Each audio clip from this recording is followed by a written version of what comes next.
Good evening, and welcome to the inaugural show of Alan's Italy. I'd like to begin by introducing myself. My name is Alan Greenhall. I have been a resident of Woodstock for 7.5 years, having moved up here in 2004 with my wife, Laura Gerton, who is a local artist. And I have spent my professional career as an educator, as a high school teacher, as a high school supervisor, as a college teacher for 31 years concurrently with that. And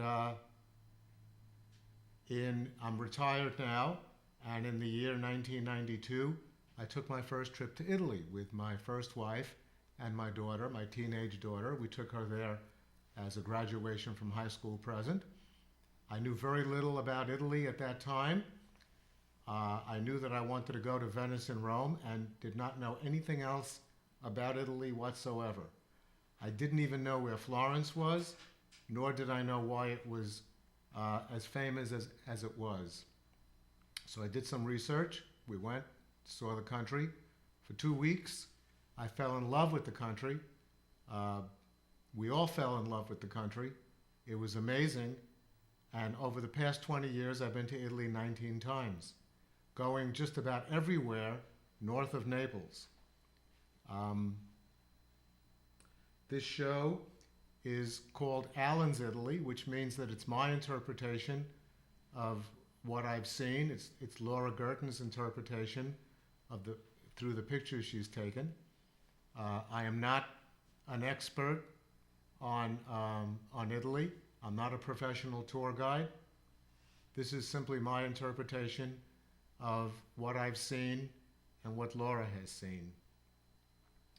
The first show is going to be on Venice, even though my first experience with falling in love with a place was actually Florence.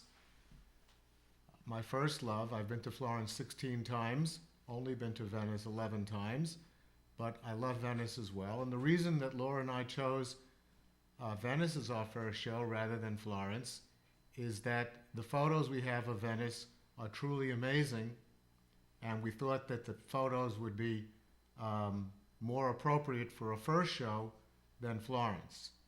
So the first thing I did when I chose that was to email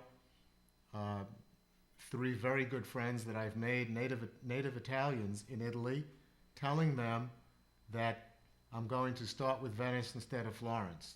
And they all understood, but I told them that the next time around we would get to that. The photos you just saw during the introduction are some of the photos that you will be seeing in the next few weeks, hopefully. They are magnificent pictures, and it will be my pleasure to show you all of these wonderful photographs. And let us begin. Now, the way I'm going to do this is that I would like to show you Venice as if I am your tour guide, and I am taking you on a tour of Venice, starting, and I think we should take a look, first of all, at a map of Italy. This is a map of Italy, and get rid of this. Point out a couple of things. Naples is down here. Rome, capital of Italy, is right over here. Florence is right here in the middle. Up here and to the left, a little out of the way here that you can't really see it, is Milan. To the north of Italy is Austria. Over here to the eastern part, over here is Switzerland, and all the way over here to the west is France. And now let's focus in on Venice. Here's Venice, all the way on the eastern coast of Italy, right on the Adriatic Sea. And I'd like to begin by talking a little about the history of Venice, how it got there, why it eventually grew to become the absolutely incredible place that it is today. So let me just tell you that in the 5th century AD, the people living in what is now known as the Veneto region namely the towns of Padua, Treviso, Mestre, all these places over here were wide open to barbarian attacks from Europe.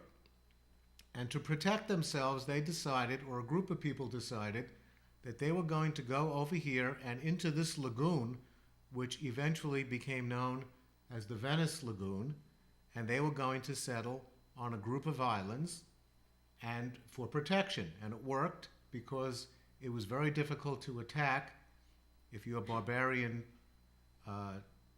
soldiers coming down on horseback. So this was the way it started.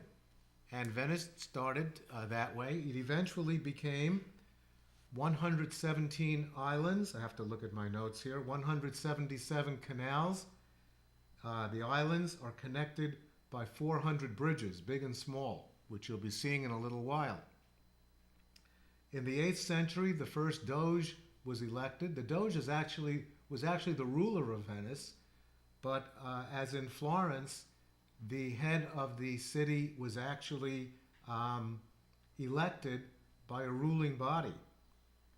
Venice reached its peak in the 12th century and began its decline soon afterwards, and really began its decline in the 15th century, which always seemed strange to me because the 15th century was the beginning of the Venetian Renaissance. Venice is built on wood piles driven into the soft mud.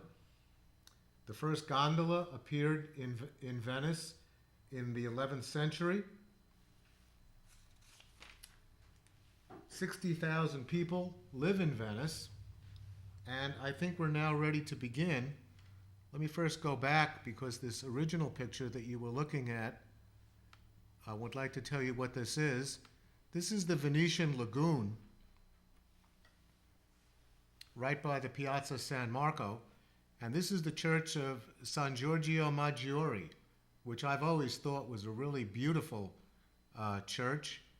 As typical of a lot of Italian churches, especially large cathedrals, there is the church, which you can see over here on the right, and the bell tower, which in Italy is known as the Campanile. Okay, this was the... And let's just go back to this for just one moment, because if I were taking you on a trip to Venice, there are a few ways of getting to Venice. You could fly into Venice, in which case you would wind up on something called the Marco Polo Airport, which is right over here. And then to get to Venice, you could either take a bus to the train station and then take a boat, or you could immediately get a motorboat which will take you to Venice, or you could take a water bus to get to Venice. So there are a lot of different ways of doing that, but many people come in by airplane.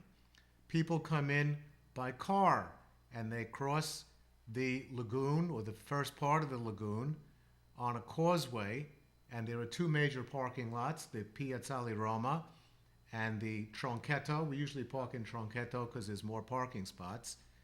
Or you could come in on a train. This is what a Eurostar looks like. The Eurostar is a very fast train, and you can go from, as we are now going in this picture, from Florence to Venice. There's me with the purple suitcase, Laura with the blue suitcase, heading for the train. Once that train pulls in, you've got to move fast because the train may pull out before you actually find your seat and get on the train. But this is how you travel, and it's very comfortable, as you can see. On the left is a picture of me and then Laura. To my left, and going around clockwise, is our friend David and his mom Randy. And once you get into that train, I am just so relaxed because I finally don't have to rush to get to a train. This is really a great feeling. This is where you come into. This is the train station, and this is looking at the train station from the Grand Canal. And it doesn't look like much, and it really is not very much, except just a train station. But if you turn around, this is the sight you see. And this is a very extraordinary sight. Always takes my breath away when I see this this scene. This is really amazing. And this is a great scene to start with if I'm taking you on a tour of Venice, because it shows all the different ways of traveling around Venice. For example, the people in the foreground are pedestrians. You could go anywhere in Venice by walking there. It's not necessary to ever take a boat. You could just simply walk on the pedestrian streets. You could go over the bridges, and you need never have to get on a boat. So that's one way of doing it, but you can get pretty tired walking around that way. So in the foreground, on the lower right-hand side, you see a fellow with a blue jacket standing in front of a motorboat. This is my favorite way of traveling around Venice because it is really comfortable, really relaxing, but unfortunately it costs a lot of money. To get from the Marco Polo Airport to our hotel, which is located at the Accademia Vaporetto stop, will cost you about $130, which is pretty steep for a taxi ride, but after a 19-hour trip from Woodstock, New York, that could be a very, very welcome thing. But that's one possibility. The other way to travel is on a gondola, and the gondola you see, I'll have to do this. This always makes the picture smaller, but just to show you where the gondola is, this is the gondola. And that's a great way of traveling as well because it is amazing. It's plush. You'll see a few pictures of it in a little while. It's a wonderful way of traveling around Venice. Then, of course, you have the public transportation, which is right behind the motorboat, right behind the guy in the blue jacket. That's the water bus. So that'll cost you around $10 in American money, but it's the most popular way of traveling and the cheapest, of course, and that's why people use it. We'll get back to that in a few minutes. The boat on the left side is a commercial vehicle. That's this one right over here. This is a commercial vehicle. Very few people get to ride that except people who are actually doing business in Venice. Okay, let's begin, and we're going to start with a gondola. This is what a gondola looks like from the side view. There's the gondolier on the back. The gondolier always rides on the back. There are people in front of him, bundled up, and about to get themselves an amazing view of Venice. I like this picture because you get a chance to see two gondoliers under the umbrella, and they're dressed in full regalia. They have their striped shirts on. They have their hats. You can see the gondola right behind them, a couple of gondolas, and that's what a gondola looks like. And you can see why that's a very popular way of traveling around Venice, because you get a chance to sit in one of those plush chairs, and there are blankets in there, and it's really wonderful. And you have the gondolier behind you, and you really feel like you're riding around Venice as a king or a queen. These are a bunch of gondolas headed down one of the side canals. Actually, to me, this always looked like it was a tour because there's just too many. There's three gondolas kind of riding together. You can see a gondola coming towards them, and if you look very closely, right above the gondola coming towards them, you will see a mirror, and the gondolier is actually looking into that mirror. And the only way to prevent a collision is to keep those mirrors in your view. This is a wonderful photo that was taken by Laura's daughter Anna, who is a professional photographer. We were there during Christmas of 2004, and these are a bunch of Santa Clauses who are going to go on a gig for Christmas Eve, and Anna caught this picture. It's really amazing. This is not really a gondola. This is called a traghetto. And you can see that it has a few differences from the gondola that I was showing you earlier. First of all, there are two gondoliers, one in the back and one in the front. There's a fellow standing in the middle. He's traversing from one side of the Grand Canal to the other. And if you want to take a really cheap gondola ride, you could take one of these traghetto, not a traghetto, at various stops along the Grand Canal. You notice he's standing Theoretically, you're not supposed to sit when you take a gondola ride, but of course nobody really hassles you very much.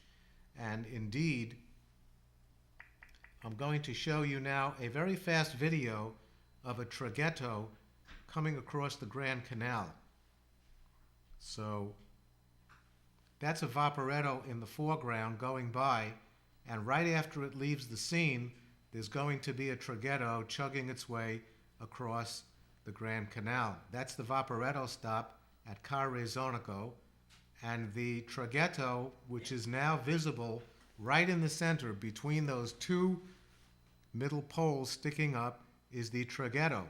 And if you look closely, you'll see something very interesting, and that is that the fellow who's being driven is actually sitting down. So obviously the hard and fast rule that you have to stand in a traghetto is not really followed very closely in Venice. But this comes all the way from one bank of the Grand Canal to the other, and they're now going to get into position. As you can see, they kind of swung a little bit to the left, and now they're coming back the other way, and they're going to actually come right up on the dock over here, which is the dock called San Samuele, right next to the Vaporetto stop at Carrezonico. You get a nice view of the Grand Canal here, but I have much, much better views coming up in the near future. Let me just get off that. He's getting up and getting ready to leave, and we're getting ready to take a look at a bunch of gondolas lined up over there on the side with a very famous Rialto Bridge in the background. This is one of my favorite pictures because you kind of see everything here. You see Vaporetto stops along the right side, motorboats, gondolas, the famous Rialto Bridge, some beautiful palazzi along the side. These are motorboats in the town of Murano. These are private boats. There's another motorboat. That's kind of what it looks like, riding around. More motorboats. There's a picture of our friend David and Laura getting on a private motorboat that our hotel contracted for us to take us to the island of Murano, where they blow glass, and Murano pays for it because they want people to be able to come to their showroom and hopefully buy some of their magnificent glass. We'll see that in a little while.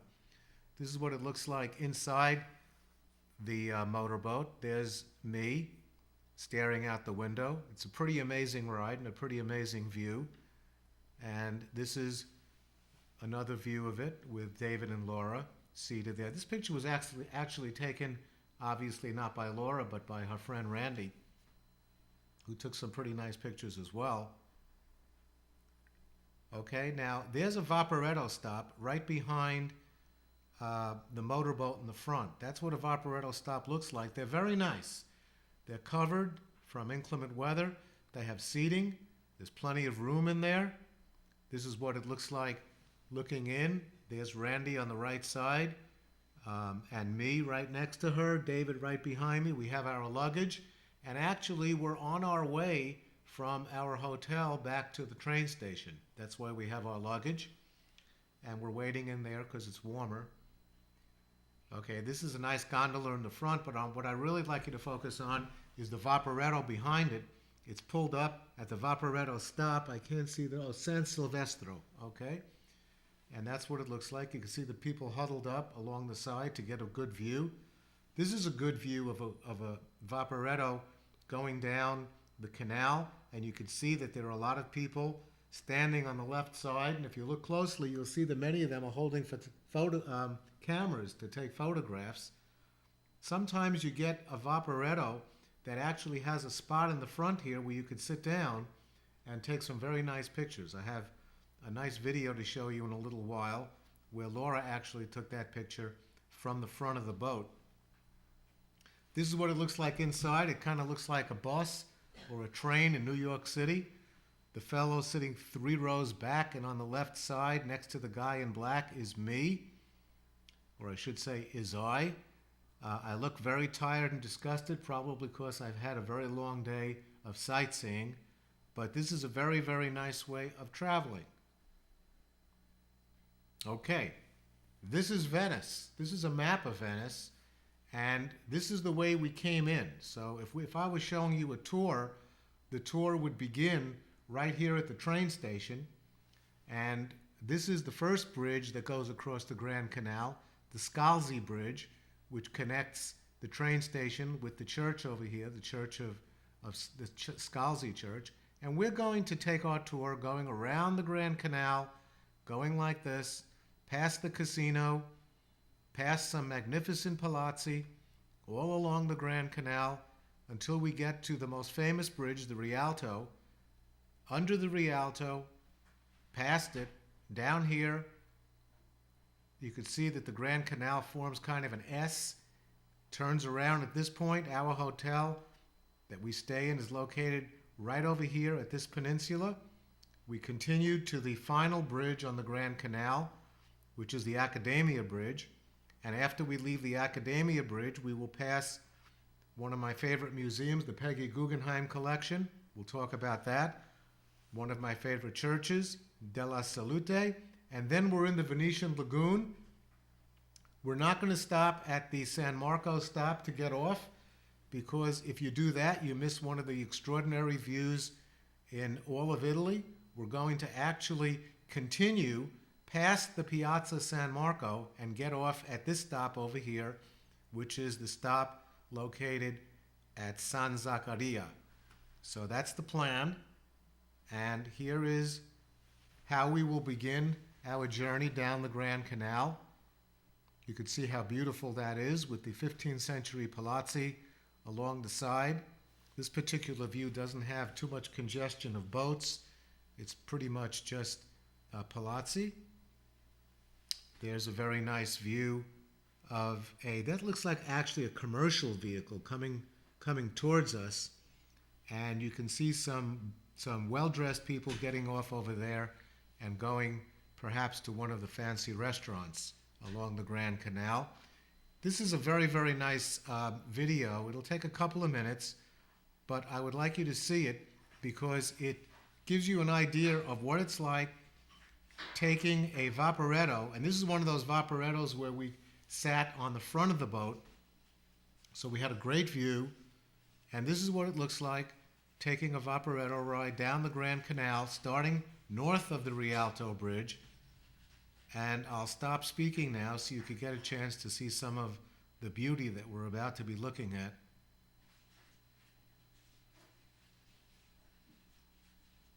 This is a centuries-old bridge. It reminds me very much of the Ponte Vecchio in Florence because it has shops where people spend plenty of money and plenty of time. You can see the people up there getting a really extraordinary view of the Grand Canal. We're coming under the bridge now, and we're going to, I think we're going to span to the right first to show you the restaurants and the gondolas on the right side of the Grand Canal.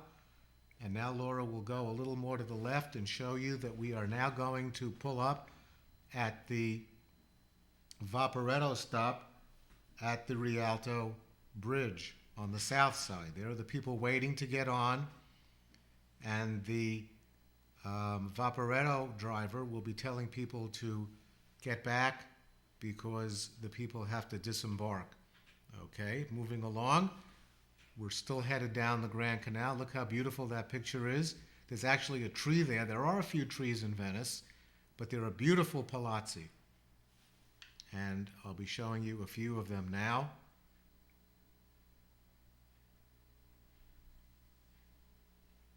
This is a famous palazzo.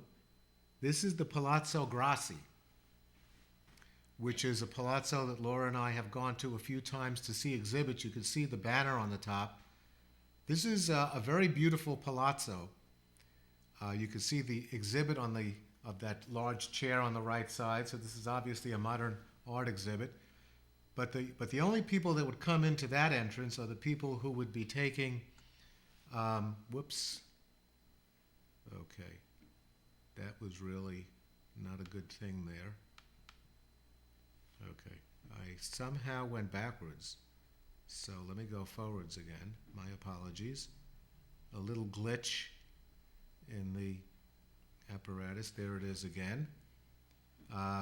The only people that would go in that entrance are the people who would be arriving by motorboat. As you could see, we don't arrive by motorboat. We arrive by Vaporetto. So we go in around the other side, on the land side.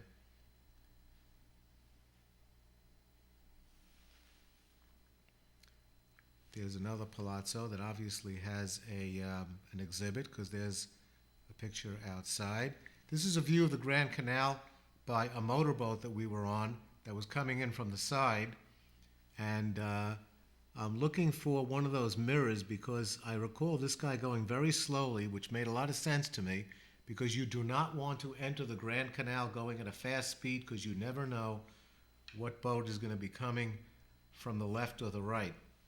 Here's another famous palazzo.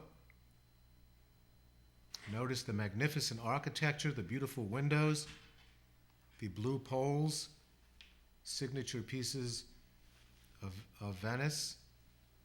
This is a very famous building in Venice. This is the Casino di Venezia. And you can see that it has a very, very beautiful entrance where motorboats pull up. And the people, I would assume, who gamble in this place have plenty of money to take one of these $150 Vaporetto rides, motorboat rides. And I've never been to the casino because it's probably way too expensive. And by the time I get to this point, I've pretty much spent about as much money as I would like. This is one of the most famous palazzi in Venice. This is the Ca d'Oro, which literally translates into the House of Gold. There is an exhibit there, as you can see, with the banner on the right side. And this is a very beautiful palazzo. Continuing down the Grand Canal, south of the Rialto now, I believe. Another beautiful view. Some of these are, of course, hotels.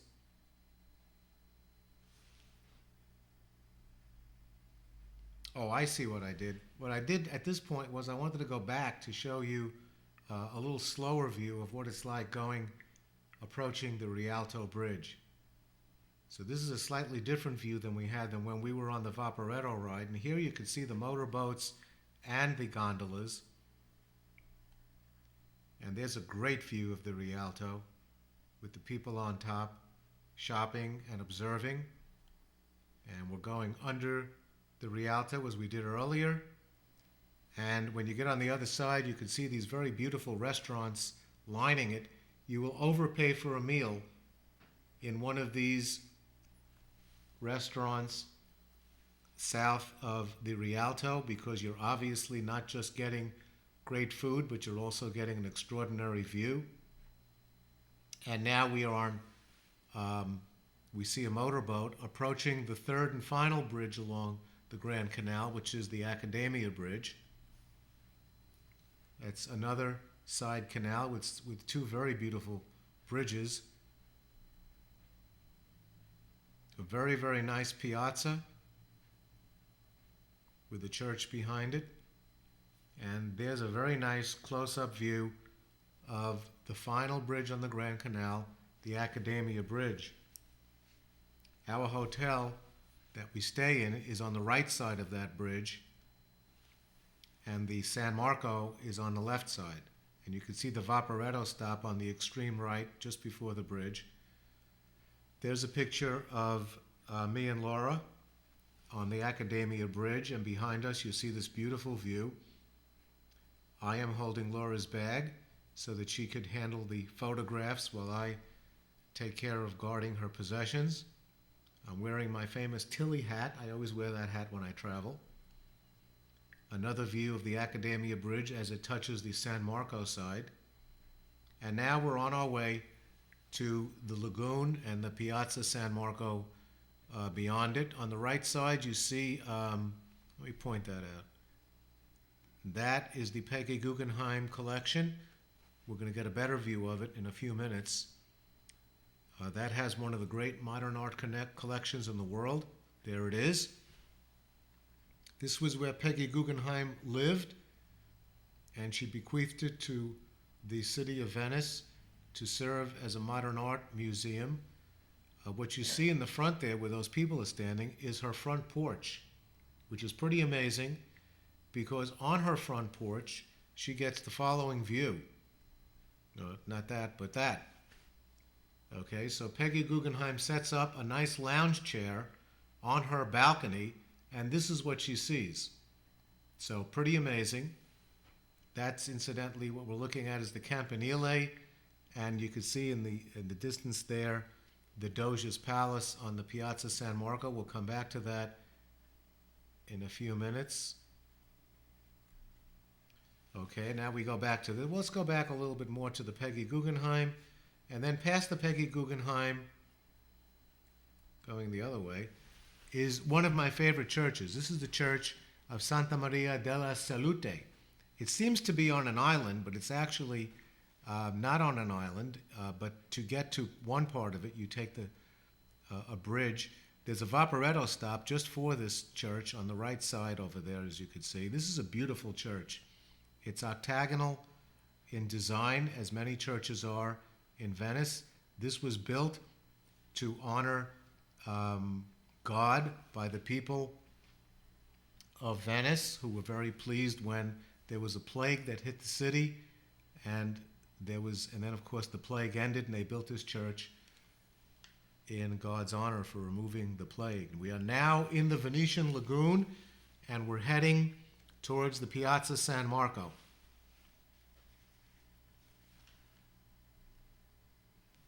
And of course, we're not getting off at the San Marco stop, which would be on the extreme left, because we want to see this view. And the only way to do that is to get off at the Vaporetto stop right after that, which is San Zaccaria, as I mentioned earlier.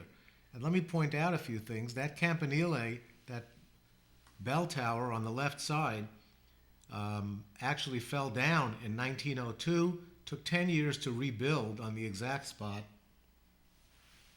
So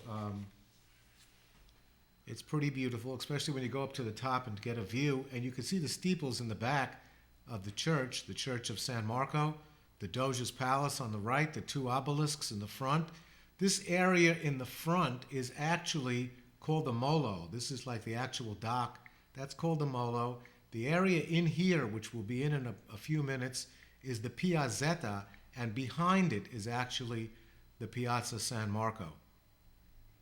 And there's a closer view, the view seen by many a seaman as they returned from voyages, certainly Marco Polo, the most famous. And there you can see a better view of the church, and I'll give you an even better view of that in a few minutes. If you turn around and face the other way, you'll see where we came from, and you'll see the dreaded sight of a cruise ship right in the Venetian Lagoon, about to disembark about 1,000 people who are going to flood Venice for a few hours, and the restaurants, therefore, are going to get very crowded for the next few hours. It's a beautiful boat, though, a nice way of traveling around the world, I suppose. Again, this is the view of where we came from. And we get off at the Vaporetto stop at San Zaccaria, and we walk over a bridge, and we began walking back towards the Piazza San Marco. On the right side is the Doge's Palace, and we're headed towards... Okay, this is a view of the Bridge of Sighs. In front of the Bridge of Sighs are Laura's daughters, Anna on the left and Lily on the right. We took them to Venice with us in 2004. You can see that they're bundled up, which obviously tells you that December and January is not a really warm time to go. We were all freezing. What I'd like to focus on is the Bridge of Sighs, because it connects two very important buildings, the courts on the left and the prison on the right. So when the prisoners were marched from the courts to the prison, I suppose they were sighing. I certainly would. And that bridge is called the Bridge of Sighs. This is what the Bridge of Sighs looks like now. It's being renovated, and to cover the renovation, there is some very tacky advertising. But you could still see the Bridge of Sighs clearly in the background, and eventually it'll look just the way it did before. We're about to enter the Piazzetta now. There's the Doge's Palace on the right, the Campanile and the obelisk on the left, the church in the back.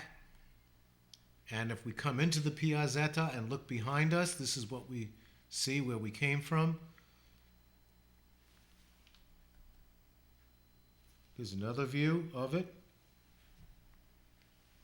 Yet another view of the Doge's Palace. Pretty nice. The clock tower, looking straight ahead. And this is one of the many cafes that line the Piazzetta and also the Piazza.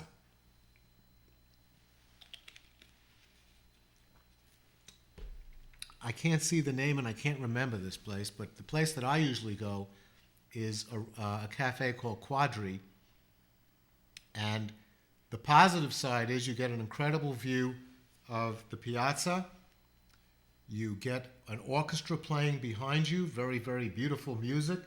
The waiters are very attentive, and you can see the two people in the front really relaxing with a cappuccino. That's the good news. The bad news is you will have to spend $20 on a cappuccino that anywhere else in Venice would probably cost you about $3. But for that $20, you can sit as long as you'd like. I've never seen a person rushed out of one of these places. And you get an extraordinary view. The view you would have gotten, I suppose, would be this view or this view. So it's certainly not just $20 for the cappuccino, but for the entertainment as well. We're now approaching the Church of San Marco. And before I tell you a little bit about how this church got here, I'd like to show you the front view. This is an amazing church, one of the most beautiful in the world. We love photographing this church, especially the inside, which you'll see in a few minutes. The beautiful steeples, you can see the Eastern influence. And this church was, let me see, do I have that down here? Consecrated in the ninth, it started being built in the ninth century, was consecrated about 150 years later. But this church houses the remains of St. Mark. And what happened was St. Mark, the evangelist, was buried in Alexandria in Egypt. And two Venetian merchants went over there, stole the body, his corpse. They brought it to San Marco. He's buried in San Marco, and St. Mark, the evangelist, became the patron saint of Venice. So that's the story that's handed down through the ages. There's another view of some of the detail on the roof of the church. You can see people up there. You can get up there and get a pretty nice view of Venice. Another view of the inside. It's really unbelievably beautiful. And here's a better view, I think, coming up. Well, worshippers and tourists in there. You can see how big it is. I love this view. This is really spectacular looking. This is what you get when you go inside. This is a view of the piazza from the Cora Museum, which is all the way at the other end. It's a great museum. Laura and I had been in there just prior to this photograph being taken to see the John Singer Sargent exhibit. He did many paintings of Venice, and it was an extraordinary exhibit. And there you can see everything, pretty much. The campanile, you can see the church, the arcades on the left and the right, which house cafes. You can see the chairs outside, those are cafes, and stores along the side. And there's a little peek of the Doge's Palace if you look between the campanile and the arcade on the right side. Okay, this is a video that I'm going to skip because we're kind of running out of time a little. Now I'd like to take you down some of the side canals and where you go if you want to get completely away from the tourists. This is where you go, down some of these side streets, side canals, which are beautiful. We love this. This is one of our favorite spots. The piazza on the left side is a beautiful piazza, very picturesque.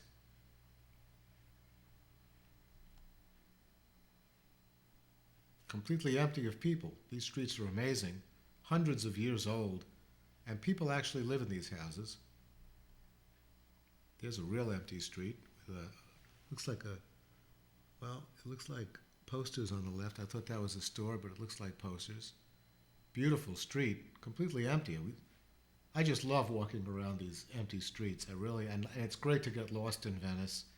You eventually find your way, but during that time that you're wandering around, it's really beautiful.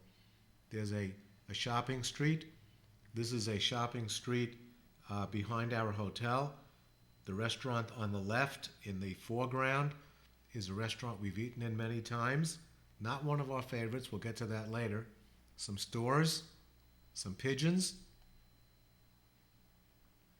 a clothing store, a glass store selling Venetian chandeliers, another view of the street near that area, the piazza that I said was one of our favorites. And this was actually shown earlier because if you look in the front, you see the gondolier with the hat along with the gondola behind him. The guys with the hats, I think, actually sing for you, but you have to spend a lot more money on that. Gondola ride will cost you about $120 in American money, and if you want the gondolier to sing for you, you could tack on another $50. So that's pretty expensive for only 40 minutes, but you really get an amazing view. Okay, this guy plays symphonies on glasses that are filled up with different levels of water. We ran across this guy in 2006 in Vienna, Austria, and he was doing the same thing. Laura took a video of him, and when we saw him here in Venice, we showed him the video, which he was very amused at because he told us that he travels all over the world doing his thing, and the only time he's deviated from doing his music is when he gets a cell phone call, which I've seen. Okay, Carnivale masks in the store. There's another mask, incidentally, on the guy on the left. This is the Church of the Frari, one of my favorite churches, with Titian's Assumption right behind the high altar, one of his most famous paintings. You can't see, it's not a really good view of it, but it's one of his famous paintings. This is Canova's tomb in the Church of the Frari, another church on a piazza. Well, you could, if you want to stop for some really great things to eat, you could stop and have some of the Venetian gelato ice cream. Not as good as the Florentine gelato, but pretty good. More scenes of Venice along the Grand Canal.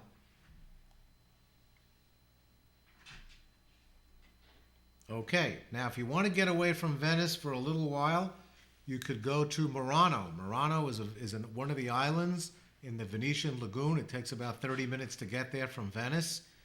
And it's a very quaint, charming, and peaceful place to spend the day. It's known for its beautiful scenery and also for its glass blowing, which you'll see in a few moments. But look at these really quiet, peaceful, untouristy walkways, pedestrian walkways. Really nice. A few bridges along the way. This is a little more crowded because this is the spot where people get off the Vaporetto to get here. Another view of Murano.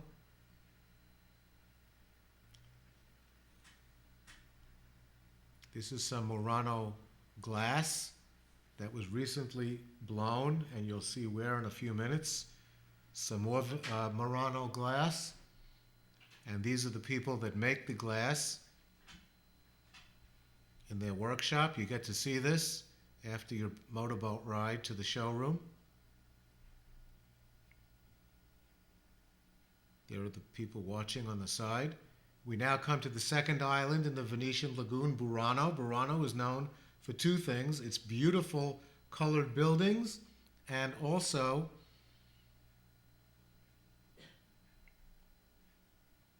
a very nice street with restaurants on the side. We love this street, and we've eaten in the restaurant that you're looking at now on the right side.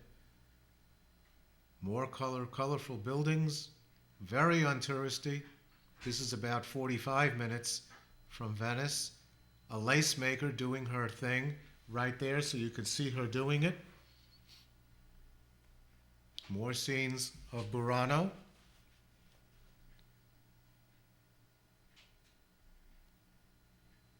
People putting out their laundry to dry. There are people living here in different colored houses. I was once told that if each color represents a different family. A house in need of a pretty bad paint job. Okay, we're back to Venice. And if you're lucky enough to be there during an odd year, 2009 was the year that we were there for the Biennale. We also saw it in 2003. But this is the Venetian Biennale. And this is what it looks like on the outside. And here are some of the exhibits inside.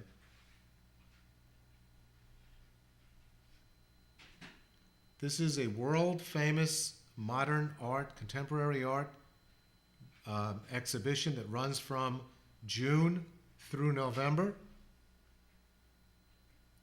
That's me sitting in a very large, I thought it was just a place to sit. Turned out to be one of the exhibits, so people were actually stopping and taking pictures of me. So I guess I'm famous somewhere. Some more art. On the cutting edge of contemporary art. Oh, this is, okay, we're walking to our hotel. I got to show you this. This is what it looks like walking to the hotel.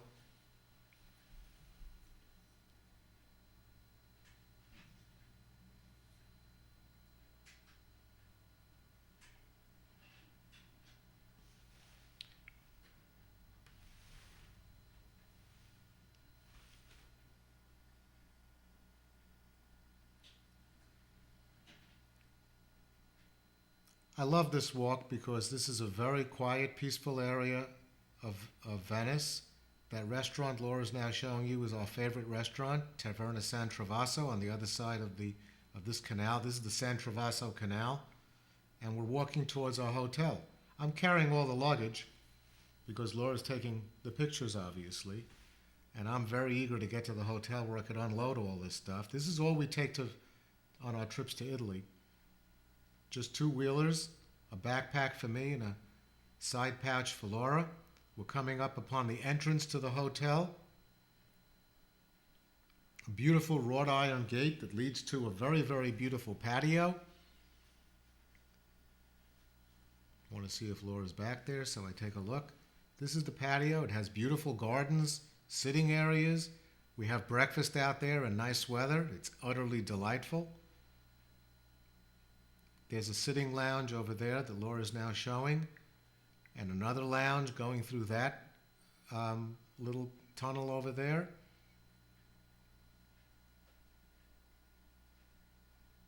Through the main entrance into the main lobby. I love this main lobby. You sit there, you get to meet all the people coming in. This is what the hotel looks like on the outside. This is called the Pensione Accademia. I've stayed in this hotel about 8 times. I love it. They know me. This is one of the reception people, very helpful people. He's helping me pick out a Vaporetto time to take the boat the next day. This is the entrance during the evening time. Laura and I in front of the hotel. Laura, that's I in the middle, and David on the right side, walking outside. Another view of the patio. I obviously love this patio because I threw in quite a few pictures. That's what it looks like when it's just about to get ready to serve breakfast. Covered just in case it rains. Another view.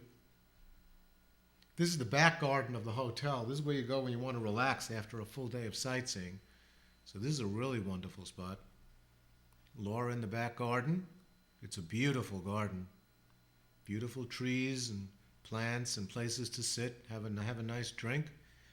This is the downstairs lobby with a fireplace, and in cold weather, that fireplace is roaring, and it's just delightful sitting in that lobby. The upstairs lobby, which is quite beautiful.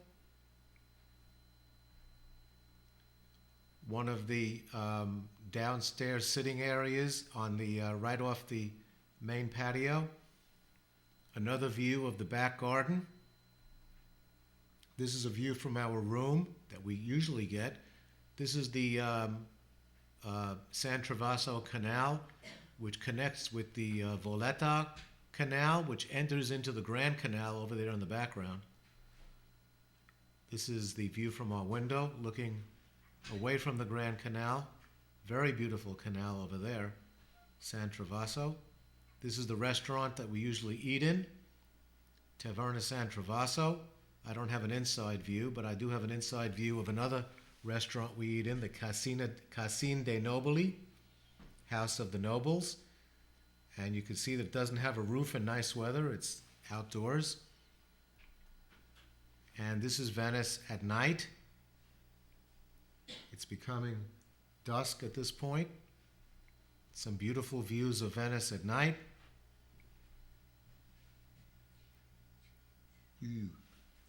I wanted a phone call. I wanted people to actually ask a question, and you can if you call me at 679-7777. I can answer one. We have time for one question. All right, because I'm going to finish this up in about 30 seconds. So if you call now, 679-7777 with a good question, I'll be happy to answer it for you if I can. More views of Venice in the evening.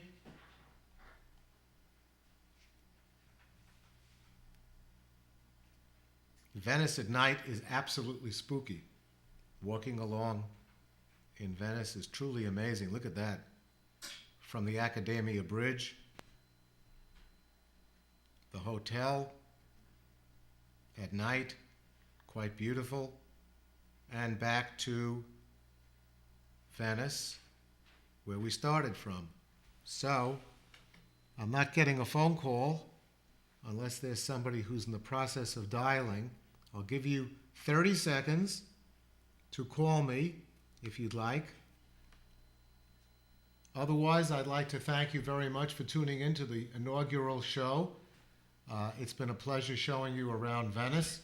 I'd like to thank Ellen Povell, who is my technician, and I'd like to thank her and also Richard Spool for making all of this possible. I couldn't have done it without them. And of course, Laura, who took the photographs. And I hope to see you next week when I'll be doing my favorite place in all of Italy, which is Florence. And so I can say to you now, good night and good luck.